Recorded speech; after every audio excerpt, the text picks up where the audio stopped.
God is not an idolater.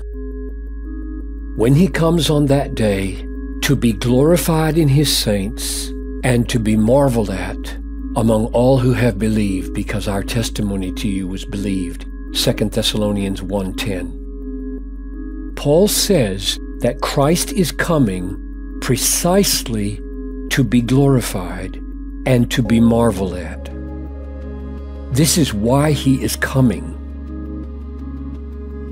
People stumble over the teaching that God exalts his own glory and seeks to be praised by his people because the Bible teaches us not to be like that. For example, the Bible says that love seeks not its own, 1 Corinthians 13:5. How can God be loving and yet be utterly devoted to seeking his own glory and praise and joy?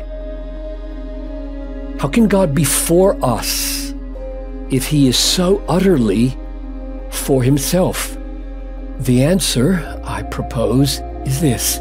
Because God is unique as an all-glorious, totally self-sufficient being, he must be for himself if he is to be for us. The rules of humility that belong to a creature cannot apply in the same way to its creator. If God should turn away from himself as the source of infinite joy, he would cease to be God. He would deny the infinite worth of his own glory. He would imply that there is something more valuable outside himself. He would commit idolatry. This would be no gain for us. For where can we go when our God has become unrighteous? Where will we find a rock of integrity in the universe when the heart of God has ceased to value supremely the supremely valuable? Where shall we turn with our adoration when God himself has forsaken the claims of infinite worth and beauty?